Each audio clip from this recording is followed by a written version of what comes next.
it's like you have to then face the fact that not only is this happening, like there's people who are really suffering, but these are the people who are in charge of our country, our media, our books, our schools, like our churches. This is who's running our world, which then makes you go, oh, when the Bible says that Satan is what do they say, Lord of this world or God of this world? You're like, they're telling the truth. Yeah. Because how else do you have such total domination? They're the people that are in power. I remember, talking to David Icke like a year and a half ago, thinking, this guy is insane. Well, David Icke and then you realize a lot of the shit. But he thinks they're, right? Doesn't he say they're like third dimensional reptilians? He believes it's like shapeshifters that are working along with the Zionists. He calls them a lot of the Jews and other powerful people. But he doesn't think they're demons. He doesn't believe in the. He thinks they're interdimensional, basically demons, though, whatever it is. I mean, one of the victims of Jeffrey Epstein did say he shifted into like a reptilian-like figure when he was raping her. Oh, he did, huh? What is Jeffrey Epstein? What is these royal families? What are they? They're the dinosaurs. Before they had names like George Bush and Jeffrey Epstein, Queen Elizabeth, they went by T-Rex and Velociraptor. Yes, these people are the Nephilim. They have the spirit of the Nephilim inside of them. Yes, these are the Nephilim, the dinosaurs. Or one of the girls said that. Wow. Said she felt weird saying it. So I don't know. She said she felt weird saying it. I mean, wouldn't you? But yeah, she said she didn't say it for a while because it was like too embarrassing. Sounds too crazy. Yeah, it sounds nuts. But it's kind of the same, whether it's demons or reptilians. To me, it's not much of a difference. It's clearly the same entities, wherever you believe. The Muslims call them the jinn. The Christians call them the demons. It's funny because I remember a while ago reading this thing about how Princess Diana said that she saw the Queen and the royals shapeshift into reptilians. And you're like, but okay, crazy. Yeah, it sounds crazy. But even this sounds crazy. Like this was in the email where it said George Bush 1. So I guess they're talking about George Bush Sr. claims the abuse of a male minor by Bush and claimed ritualistic acts, including the dismemberment of infants, the removal of their intestines, and the consumption of feces, meaning they would eat the feces that was in the intestine. Like this is, see, even that, you don't even have to get into reptilian stuff like that itself. They don't have to be Well, it do have something to do with reptilians because they're not just doing this because the feces taste good. I mean, it's just so much flavor inside of the feces. No, they're doing it to feed the demons, the abuse, all of the pain and the torture. It's to feed the demons. Involved, whether they are or aren't. Like maybe people want to add something for the reason why they're such an evil force, or maybe it's just an evil force. Well, because it's pretty hard to think of a human being doing that. Mm-hmm. Like we're humans, you and I. No, it's like I couldn't imagine doing it. It's so sick and horrific. I think Prince Andrew, I better look it up to get it right. I think he was accused of doing the same thing in these files. There can't just be tip after tip. Yep. A little bit off track, but I don't know if you looked at the, am I saying it right, in Belgium, the Dro case or something. This is when I first realized this shit was real, because there was a guy who was convicted of killing, I think, like 6 kids, but he had a few other ones that were kidnapped. He was suspected in a lot more. He was on welfare, had 12 houses. He said he was doing it for elites. The girl said there was tons of elites going there, but then the cover-up was so massive where they came in, they moved the judge, they wouldn't test the hairs. 20 people were murdered in this case. It was huge news in Belgium, but not really covered in America. When did this happen? I never heard of this story. I think it came big in like the early 2000s. Yeah, it got buried. I found this case and spent the night just going down the rabbit hole. That's when I'm like, holy shit, there's convictions, there's bodies. Holy cow, The police came in, they heard the girl screaming, and the police chief demanded the other police to leave. So he heard it. Well, the guy had already been convicted of raping 5 kids, and he only did 3 years in prison. So clearly he was protected from higher ups.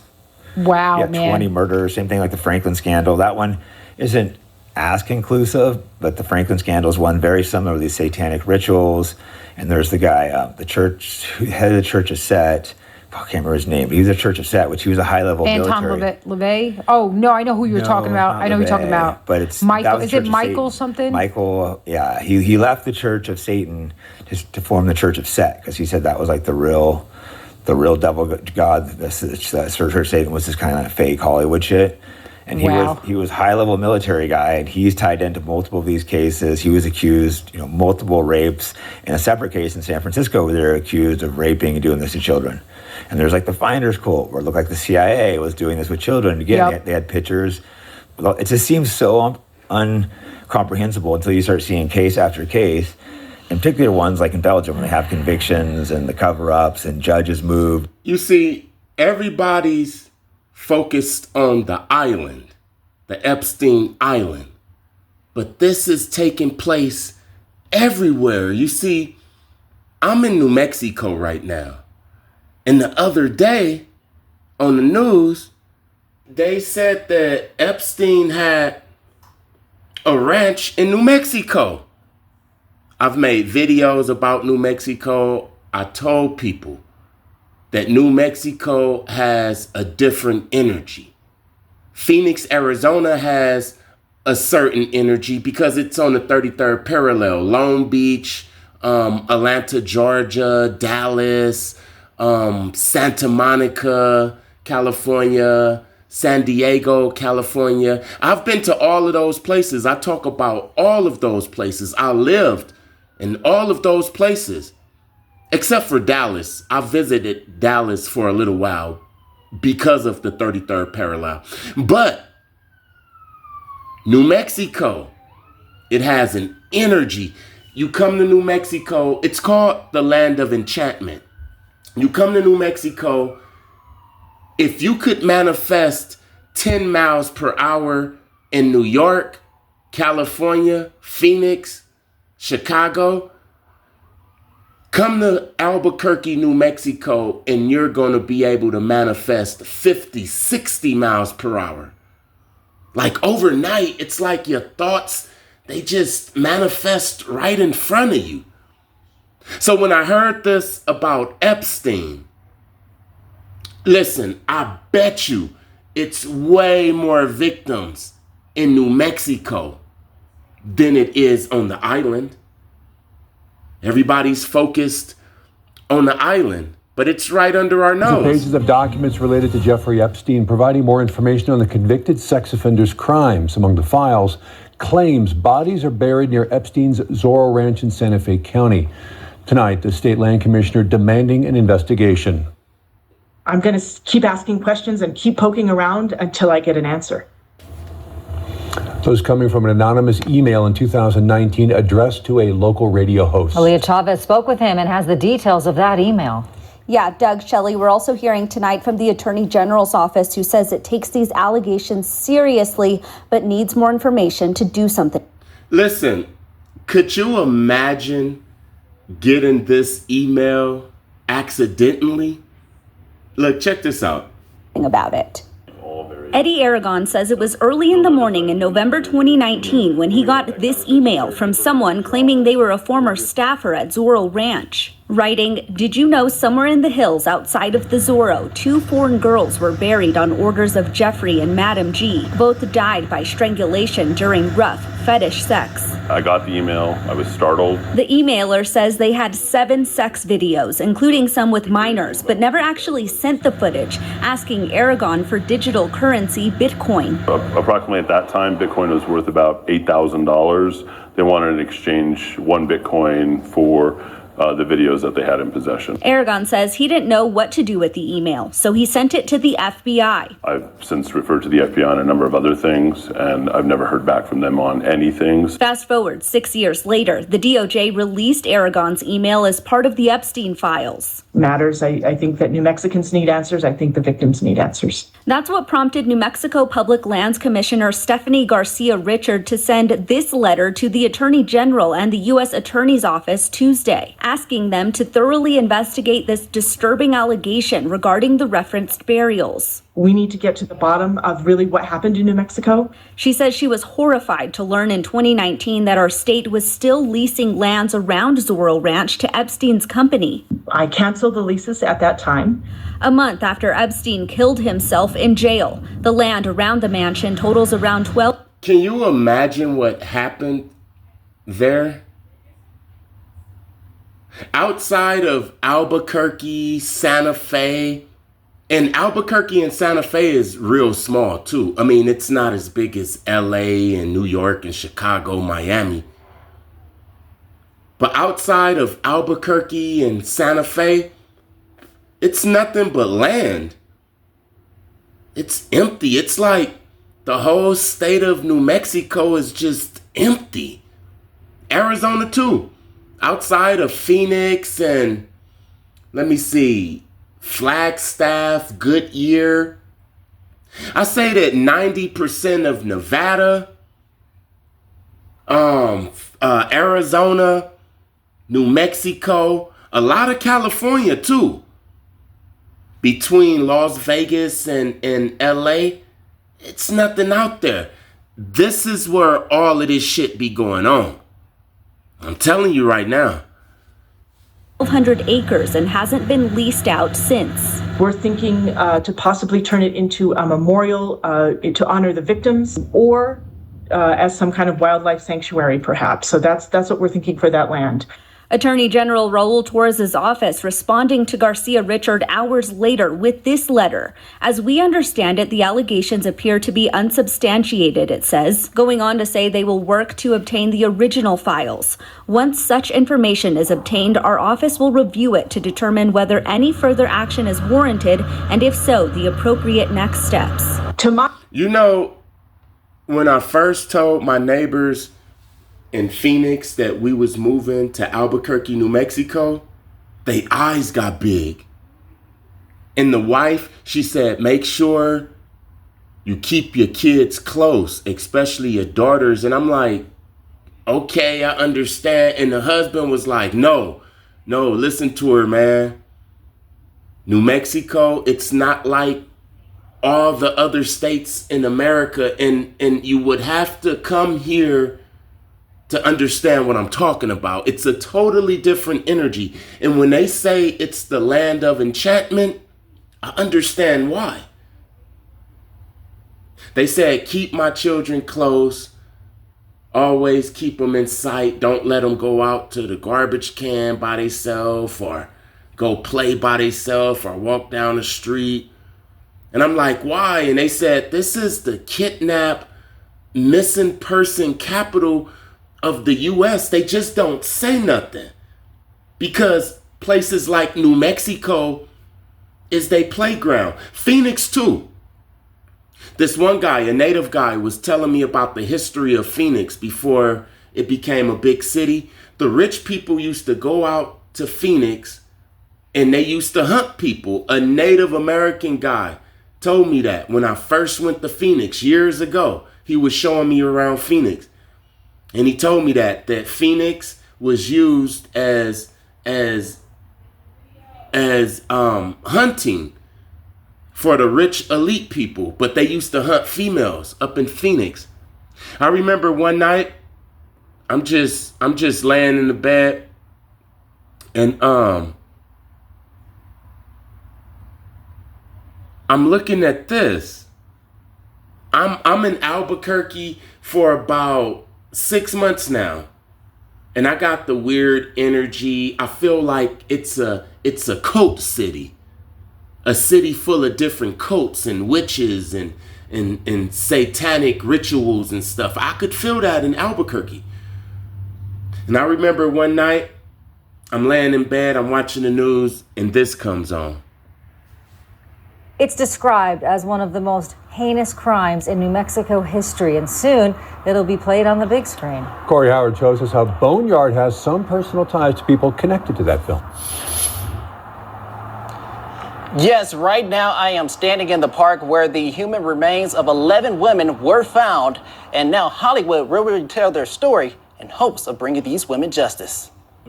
Boneyard's story starts in 2009 when a woman walking her dog stumbled across human remains. We never faced anything like this. They're sending in an expert. Chief Carter, I presume. Hope you had a good flight, Dispatch.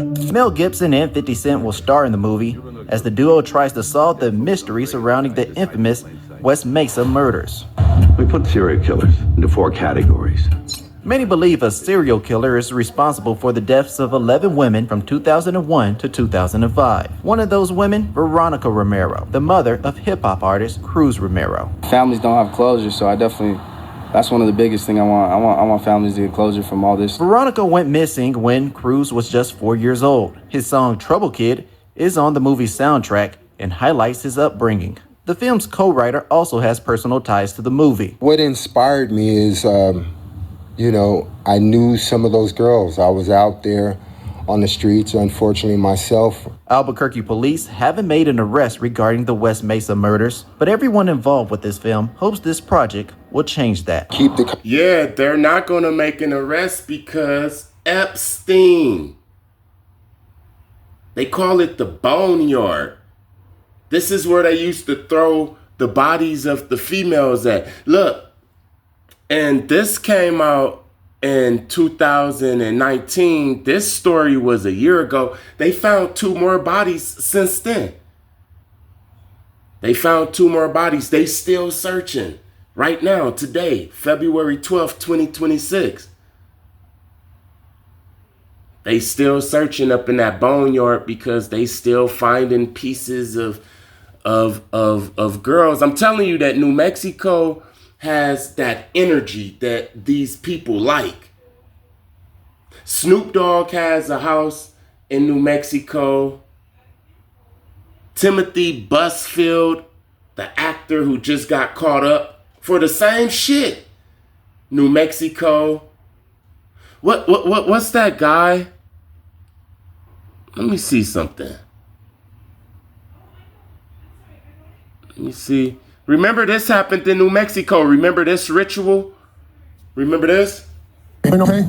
No, I'm not actually. It's just released video of cops investigating the tragic accidental shooting on the set of the Alec Baldwin movie Rust. So can I take my car, that's my car, go back to the base camp and get rid of the wardrobe? Baldwin is still wearing his Western wardrobe as police start taking evidence photos. We're going to document the clothes. A phone rings and Baldwin answers. Could you hold on 1 second, please? More photos. He picked up a gun, pointed it at that woman, pulled the trigger, and killed her, and they don't have him in handcuffs. This is what they do. This wasn't an accident, man. I guess they wanted to see how we would accept this sacrifice right in front of our face before they bring out the files. Yeah, this happened in New Mexico. You remember Photos this? are taken. Santa Then Fe. Baldwin resumes the phone call. Officers grab medical equipment from a police vehicle and race into the church where the How many people you know pick up a gun, point it at somebody, pull a trigger, and is able to make a phone call? You hear what I'm saying? This is what they do. You see what I'm saying? What was that other guy name? Him and his wife, they died last year. I forgot his name. He died last year. They had rats in their house. They was in Santa Fe, New Mexico. I forgot his name, but this guy right here, he's a part of it too. They caught him. They caught him a couple of weeks ago. Tonight, Hollywood star Timothy Busfield ending a days-long search by law enforcement by turning himself in to New Mexico police. The actor now charged with sexual contact of a minor and child abuse. Busfield speaking to TMZ as he surrendered to authorities. I'm going to confront these lies. They're horrible. They're all lies. And I did not do anything to those little boys. And I'm going to fight it. The actor was a staple of primetime television for decades. What are you working on? Best known for his roles in The West Wing and 30-something, and movies like Field of Dreams. When did these ball players get here? According to court documents obtained by NBC News, the alleged abuse happened on the set of the Fox series The Cleaning Lady, in which Busfield directed and acted. Brothers featured in the show told their therapist when they were 11 years old about inappropriate contact from Busfield on set, who they referred to as Uncle Tim, and that it began when they were 7 years old, according to the affidavit. One of the boys alleged Busfield touched both his genitalia and bottom. The affidavit alleges that the behavior went on for almost 2 years. When asked by investigators if he ever had any physical contact with the boys and if he ever picked them up and tickled them, Busfield said it was, quote, highly likely that he would have, later saying, quote, I don't remember overtly tickling the boys ever, but it wouldn't be too uncommon for me. Tonight, Busfield's lawyer... 9 times out of 10, he tickled the boys.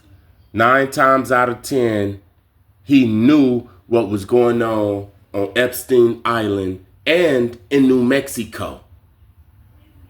People keep saying Epstein Island, and we're all focused on Epstein Island, and I'm saying New Mexico. Man, it's way more bodies in New Mexico, man. It's gonna all come out. Watch, y'all gonna see another place where it's at is in Phoenix, Arizona. Phoenix, Arizona. You do not want to be homeless in Albuquerque, New Mexico, Phoenix, Arizona, Las Vegas, Nevada. You just don't. Because this is where they're at. So how did they get the babies? How did they get the babies? Where do all of these babies come from? Some people say that they come from farms. And yeah, they have farms. Some people say that these children are kidnapped. And a couple of them is the ones who's victims of the Rumpelstiltskin program. But that's very little. The kidnapping is very little compared to this.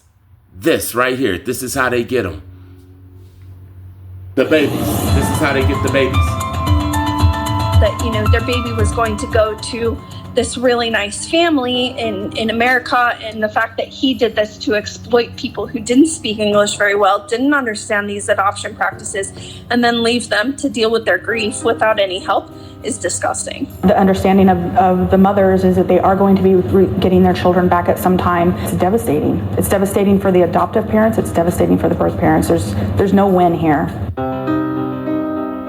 Well, tonight, Maricopa County Assessor Paul Peterson remains in jail. He and another woman, they were indicted on fraud charges, all of it wrapped up in an adoption scheme. Peterson is accused of arranging for pregnant women from the Marshall Islands to come to the U.S. in order to place their children up for adoption. And we got our hands on court documents today saying a judge picked up on Peterson's scheme some 13 years ago. Records reveal the judge called the legality of Peterson's adoption process into question. That was back in 2006.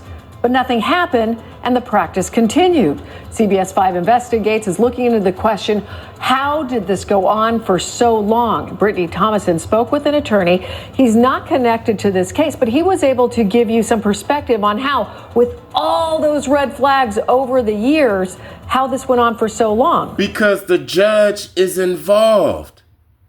This guy was getting women from the Marshall Islands, flying them out here, putting them in this house. It was a 5-bedroom house. I remember this story. He put them in a 5-bedroom house, and their job was to just have babies. And those babies was going to get adopted. But who was the babies going to get adopted by? Who was going to adopt the babies? If it was some righteous people, they would have just went to the place where they adopt babies, the foster home and stuff. What was they doing with these babies? You see, when these women had babies in this house, it wasn't no record of the baby. So they could have did anything to the babies. Turned the babies into cream cheese, man. They say the babies taste like cream cheese, man. This is where the babies come from. The majority of the babies come from things like this. He was doing it for over 13 years, and the judge knew about it. The judge knew about it.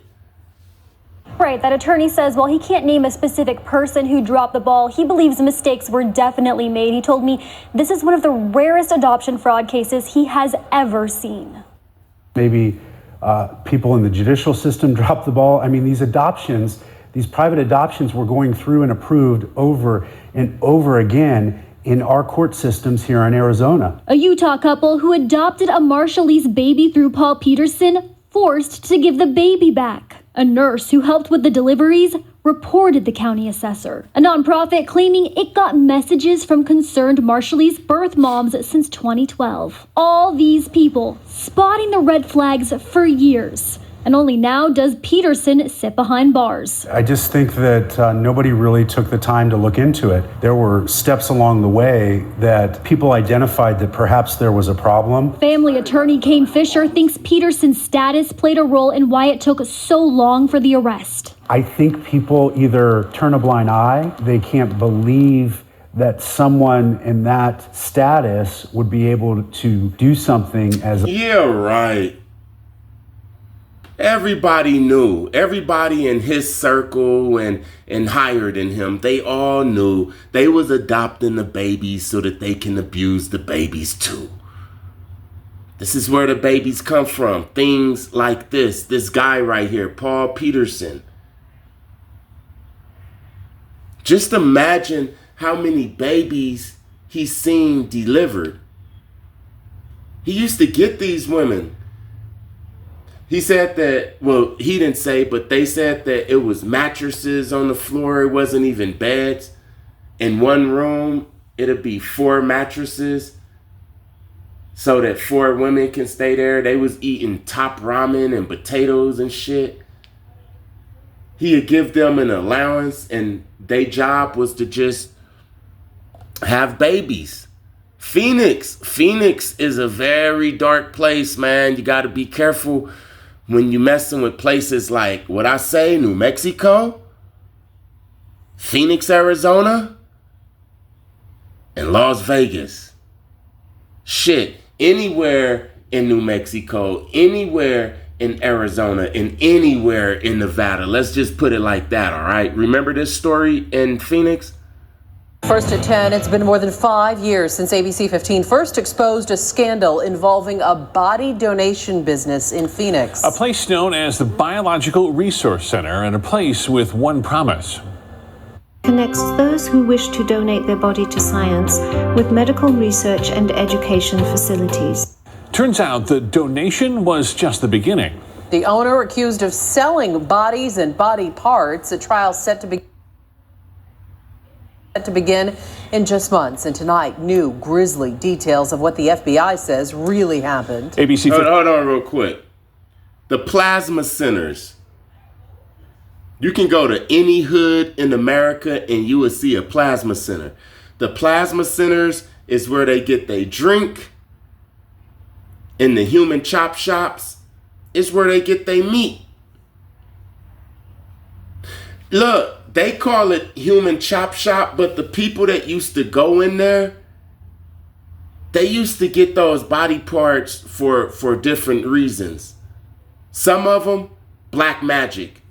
The rest of them, to eat that shit. The human chop shop in Phoenix is a cannibal grocery store. That's what it is, man. Allegedly. Live, and Nicole, this paints all of this a is allegedly Frankenstein-like picture. Yeah, it really does. Katie and Steve, closed for years. This building off 24th Street and University doesn't look like much, but according to new claims in these court documents, the Biological Resource Center was essentially running a chop shop for human body parts, mixing, matching, and selling them in ways we'd never heard of until tonight. Described as unsettling, but it sounds a whole lot worse. One FBI agent revealing what it was really like inside the Phoenix body donation facility. In 2014, he saw everything from buckets of heads, arms, and legs to coolers filled with severed penises when the FBI raided the building. Confused and angry. We thought this was going to be doing some good. He even spotted a smaller head sewn onto a larger torso in a, quote, Frankenstein manner. It wasn't a choice we made. It wasn't a choice any of the families made. Body parts piled on top of each other inside Biological Resource Center, where families donated their loved ones for medical research. Discoveries of sickness and disease, maybe come up with a cure. Some say the company violated everything they promised. Tragedy that's never resolved, and it just keeps going on and deeper. The limbs, according to that agent, with no apparent identification. The company sued months after the FBI raided families claiming their loved ones weren't treated with dignity and respect, a promise written on their own consent forms. The company also accused of selling body parts for profit after saying they'd only use the parts they needed and would cremate the ones they didn't and return them. A torso with a head apparently went for $2,400, a leg about $1,100. They'd even sell knees and feet alone for under $500. Why would a person go buy some knees and some feet for $500? What are they going to do with it? I mean, if you're a professor, I'm pretty sure they sell fake knees and feet so that you could teach your students and stuff. What would you do? Why would you spend this much on this? If you weren't gonna eat that shit, man. Allegedly. You hear what I'm saying? Allegedly. I don't know if they eating people. You hear what I'm saying? Somebody told me that they was eating people. I have to say it like this, or they'll start tripping. But you know what the truth is. Let me go back to Albuquerque real quick. Something else that I discovered about Albuquerque that connects the dots, that says New Mexico is way bigger than the Epstein Island. It's way bigger. It's way more bodies buried. I mean, New Mexico is way bigger than Epstein's Island. And like I said, it's just so much land with nothing on it. Coyotes and roadrunners. Look, I came up on this. A confession in one of Albuquerque's most notorious cold case murders. Paul Apodaca says he shot and killed 18-year-old Caitlin Arquette more than 30 years ago. Tonight, Arquette's sister is speaking out about the case, how police handled it, and how it forever changed her family. Do you know who Caitlin Arquette's mother is? Oh, watch this. News 13's Courtney Allen is here with more. Courtney? Jess, while the Arquette family believes Apodaca will be charged for Caitlin's murder, they say they still have a lot of unanswered questions. The death of 18-year-old Caitlin Arquette shattered her family. When Paul Apodaca shot my sister, he murdered my family. Caitlin was the youngest of 5 children. Her older sister, Carrie, says the murder caused the family to grow apart. After that, our family was broken. More than 3 decades later, 53-year-old Paul Apodaca confessed to shooting Caitlin in the head in her car on Lomas near Broadway back in 1989. Carrie says she got the call from police a couple weeks ago. To have this solution come out of the blue was utterly unexpected and fabulous. It comes after their mother, author Lois Duncan, wrote books on her. I still know what you did last summer. Lois Duncan. That's who her daughter's murder murder was featured on Unsolved Mysteries and blogged every detail of the case, including that Apodaca was at the scene of her daughter's murder. Carrie says they always believed he had something to do with it. She says her mother always said she wouldn't die until she got justice for Caitlin. But Duncan passed away in 2016. She is here and she is looking down. And a lot of people have told me that they had been feeling her presence very strongly in the days prior to me being contacted. Carrie is critical of APD. So the woman who wrote, "I still know what you did last summer," her daughter was killed in Albuquerque, New Mexico. You hear what I'm saying? The title, I Still Know What You Did Last Summer. Who do you think she was talking to? Probably Epstein. I'm telling you, everybody is focused on the island, but New Mexico, they got way more bodies.